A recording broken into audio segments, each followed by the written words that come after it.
I'm really lucky that I have been in the real estate business since 1989. And I'm lucky because I've seen pre-internet and post-internet, and they are two entirely different worlds. I have had a real interest all my life on land.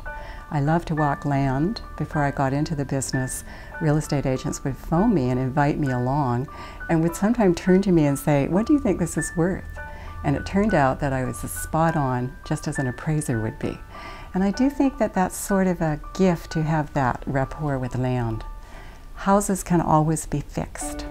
You can build new, but you cannot fudge the land, and I love selling land. There is something about Salt Spring Island that shimmers in the middle of the Salish Sea. It's partly to do with the fact that there are 100 writers on the island. There are actually 400 people singing, if you can just think about that, in some sort of choral thing. Look at all the live musicians that play the gigs around town, and they're all really stellar. Plus the theater people, there's actors. The Salt Spring culture is driven by art.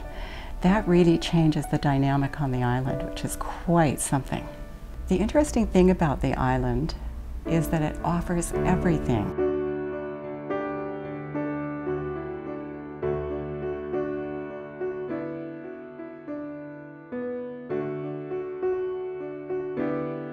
We are an island, so there is definitely waterfront, but we also have high ground, so there's soaring views, the kind of views that eagles live among, that kind of idea. A wow, pow view, I call that.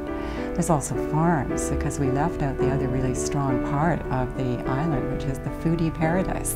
This is a very temperate climate. We have vineyards. People are growing olives, which I find really interesting.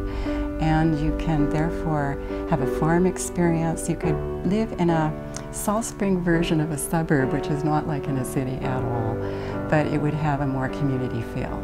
It's very important to me to take time. Sometimes I'm really lucky and someone will turn up and they'll be in my car and they'll buy at the end of the day. That does happen. Sometimes it takes 2 to 3 years. And for me, it's about patience, because I don't want to sell people just anything.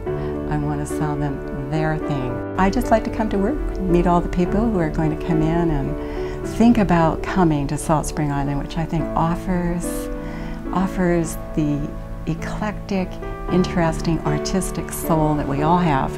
And we get so involved in our day-to-day lives in a city atmosphere and we don't let it out. And I think people who come to Salt Spring know that there's always a little teeny door ajar, and it flies open the minute we get here. Isn't that true? The universe races to meet us.